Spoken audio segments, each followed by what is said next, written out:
Sekarang kita lanjutkan pembahasan aspek tes daya dengar anak usia 30-36 bulan yang berikutnya ya, yaitu kemampuan reseptif. Jika melihat usia perkembangan, anak usia ini sudah bisa mengerti banyak sekali kosakata ya Bapak Ibu. Terlihat dari jika kita memberikan perintah sederhana, anak sudah bisa melakukannya. Jika kita melihat perkembangannya, memasuki usia 3 tahun ini memang sedang dalam masa mengembangkan kemampuan bicara dan bahasa yang sangat pesat. Anak mulai bisa memproses informasi yang lebih kompleks, termasuk penjelasan mengenai suatu hal yang bisa berfungsi. Sesuai dengan topik kita nih, pada salah satu instrumen tes kemampuan reseptif anak usia 30-36 bulan, anak diharapkan bisa menunjukkan benda yang disebutkan berdasarkan fungsinya. Biasanya, anak lebih mudah mengerti nama dan fungsi benda jika mereka sering melihat, memegang, dan menggunakannya. Oleh karena itu, untuk mengetahui kemampuan reseptif anak, Bapak Ibu bisa menyiapkan 4 benda yang terdiri dari cangkir, bola, sendok, dan pensil warna. Kenapa menggunakan benda-benda ini? Karena benda-benda ini adalah hal yang dianggap umum dan sering digunakan oleh anak dalam rentang usia 30-36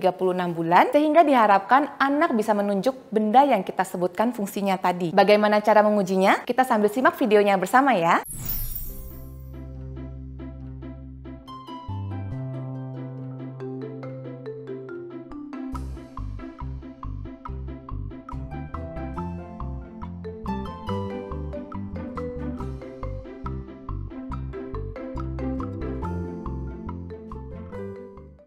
Video tadi adalah salah satu cara untuk mengetahui kemampuan reseptif anak. Kemampuan reseptif dapat dikatakan sesuai dengan usia perkembangannya jika mereka berhasil menunjuk 2 dari 4 benda yang ditanyakan. Untuk mengevaluasi tingkat pemahaman buah hati kita di rumah, jangan memberikan bantuan atau petunjuk apapun ya Bapak Ibu, baik berupa gestur menunjuk atau melirik pada benda yang ditanyakan. Ketika anak bisa menjawab, Bapak Ibu bisa berikan pujian. Tapi jika anak belum bisa menjawab, Bapak Ibu bisa lanjutkan saja ke pertanyaan berikutnya dan tidak perlu memberikan pembetulan. Urutan pertanyaannya juga diacak ya Bapak Ibu, jangan diurut dengan susunan letak benda untuk mencegah anak menebak berdasarkan susunannya saja. Selain menunjuk benda berdasarkan fungsinya, kemampuan reseptif anak yang lain adalah anak usia ini diharapkan sudah bisa mengerti jika orang lain mengucapkan kalimat yang mengandung kata depan atau preposisi. Maksudnya bagaimana? Kita sambil simak videonya bersama ya.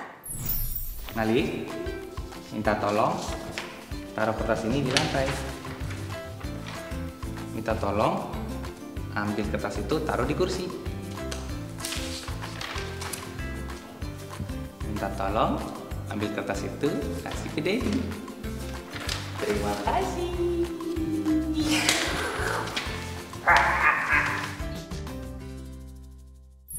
Untuk menguji pemahaman anak akan penggunaan kata depan, pertanyaannya tidak harus persis sama seperti itu. Biasanya, kata depan yang sudah bisa dimengerti anak usia 2-3 tahun adalah kata di, bawah, atas, luar, dalam, masuk, keluar, dan beberapa kata lainnya. Jadi bisa disesuaikan saja dengan kata-kata yang akrab yang kira-kira sudah sering didengar oleh anak. Kemampuan reseptif yang kita bahas tadi masih akan menjadi tugas perkembangan anak pada usia berikutnya. Namun, dengan semakin bertambahnya usia anak, tentunya tingkat pemahaman yang dimilikinya juga akan lebih banyak. Sehingga kalau pada tahap ini anak sudah bisa, Bapak Ibu bisa lanjut berikan stimulasi untuk usia perkembangan yang berikutnya dengan memberikan perintah sederhana yang lebih bervariasi. Jika anak belum bisa mengikuti perintah-perintah sederhana seperti pada video tadi, Bapak Ibu bisa terus lakukan stimulasi supaya perkembangan anak bisa optimal. Sembari melakukan stimulasi, ada baiknya juga Bapak Ibu sambil berkonsultasi dengan ahli perkembangan yang terdekat untuk mengetahui kendala dan penanganan yang lebih lanjut. Semoga penjelasan mengenai aspek kemampuan reseptif ini sudah jelas. Kalau begitu, sekarang mari kita bahas aspek tes daya dengar berikutnya.